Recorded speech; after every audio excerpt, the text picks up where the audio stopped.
Now that the social media dust has had about a week to settle from the running event, I thought it was time for me to talk about a few of the interesting themes and trends that I saw over those 3 days in Austin, Texas. If you were seriously confused last week as to why everyone was talking about the running event and why there was all this video of all these new shoes last week, well, the running event is a yearly trade show focused on running and outdoor brands.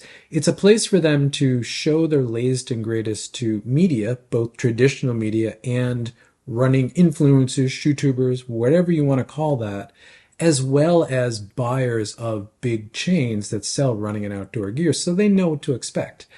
So this is the place every year where there are a lot of new releases, a lot of new shoes and tech come out at this event, and this year is no different. The two big themes that I saw are kind of the same theme almost. The first one really is max stack everywhere for every shoe, for every purpose. Shoes are getting thicker and thicker and thicker. Now, this is not a new trend. It started a few years ago. It sort of accelerated a bit in 2023. And it seems like 2024, every brand, all they really want to talk about is max cushion, max stack shoes. Now, these max cushion or max stack shoes also come with a lot of rocker. So now most brands' lines are filled with these high stack shoes with a ton of rocker, whether that's heel to toe rocker or just toe rocker.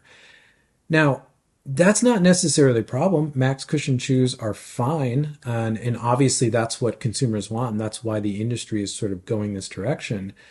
But it was kind of shocking to me to see just how almost every brand, really embraced that and really completely retooled their lines, or at least what they were showing at the running event, to just showing max cushion or max stack shoes. The second trend, and this goes along with what I was just talking about, was that super foams are being commoditized across really every shoe now. This is, again, it didn't start this year. We saw a lot of this in 2023, but it's really accelerated to where all brands not only have max stack shoes, but they're all some sort of performance super foam now. Foams that were once just reserved for the race shoes, they're now across, the entire line.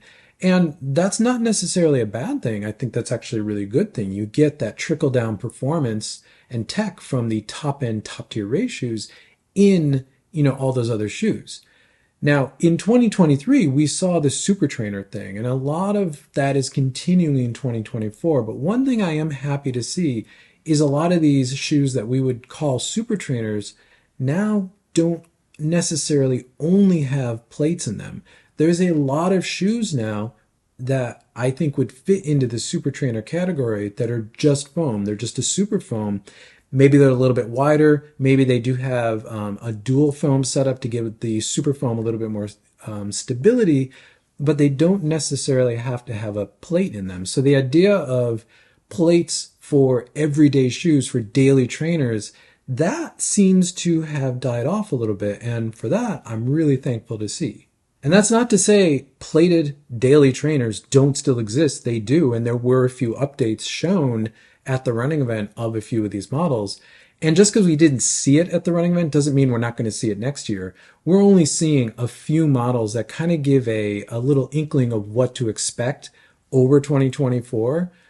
Showed to the public. So we're not seeing everything these brands are going to come out with, but the trend of everything being max stack and everything being rockered and everything basically getting some sort of super foam, whether that's PIBA based or a super critical foam, is, I think it's pretty pervasive. And like I said, obviously there's consumer demand here. That's why brands are making these shoes, but it's also really interesting to see how pretty much almost every brand has really embraced this. Another interesting thing that I saw was specifically the Salomon S-Lab Spectre.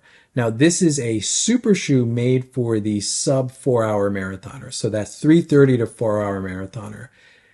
Not a new concept. We've seen this already. Asics has a shoe called the S4, the sub 4, which is exactly that. It's a shoe made for your average sub 4-hour marathoner. It is a Japan only shoe, but I've heard rumors that it could be released worldwide, which I would expect because it's going to be a widely popular shoe.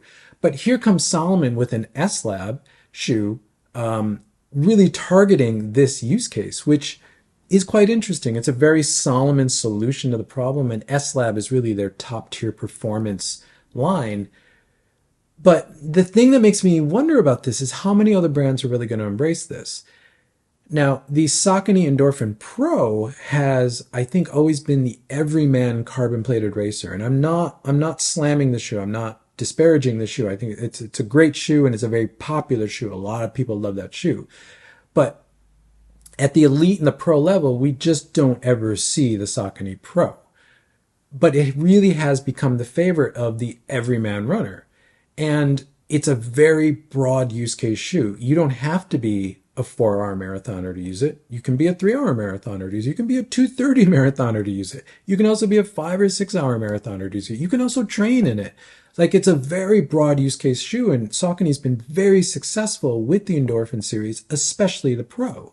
So designing shoes for very specific niches, like you have to be a 3:30 to 4-hour marathoner, I wonder how specific that actually is, and if there really is a huge market for that. If you look at, marathon finish times, that is probably the biggest group of finishers, or slower than that. But how many of them are actually looking for a super shoe to really kind of get everything out of a super shoe to maximize their performance? The runners looking for that are looking for a much higher performance shoe. And yeah, maybe, speaking for myself as maybe a 3:30 marathoner, 3:20 marathoner, yeah, I'm not going to maximize a Vaporfly 3 from Nike, but I'm going to not hold back any of my potential. I'm actually going to feel fast, and that shoe's not going to hold me back. But if I was training in a 3:30 to 4-hour niche shoe, maybe that would. So it's an interesting thing. I think it's an interesting solution from Salomon. Again, not unique, but I wonder how many other brands are going to follow this. Another interesting thing that I was seeing was on the trail side of things. Now, trail shoes have been going through a bit of a super shoe moment really since early 2023. And it seems to be accelerating into 2024 because now every trail brand has some sort of super shoe in their line, some sort of carbon plated, super foamed, something in their line. But what's interesting here is that there isn't a consensus as to how to do that. Like on the road side, we kind of have a mold that all brands sort of follow. On the trail side, it seems like everyone's experimenting with it because I don't think everyone's completely settled as to how viable a true super shoe is in the trail. So every shoe is taking a different approach, mixing foams, putting wings on the plates, splitting the plates down the middle, lots of really interesting things. The other thing that's interesting in the trail world, though, is that minimalist racing shoes are still a thing, and they may be still the most thing. Things like the Salomon Pulsar series or the normal Shirag. Very minimalist, but still very top tier racing shoes.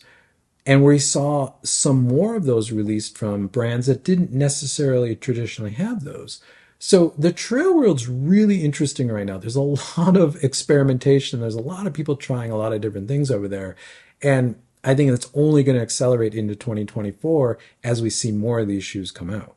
And the last thing is sort of a funny thing. Now, when you have running influencers or shoe tubers everywhere and they're just creating a ton of content, conversations happen, shoes are shown, products are shown, and maybe they didn't really understand the embargo there. They didn't understand that this was mostly not for camera, or this was to be released at a later date.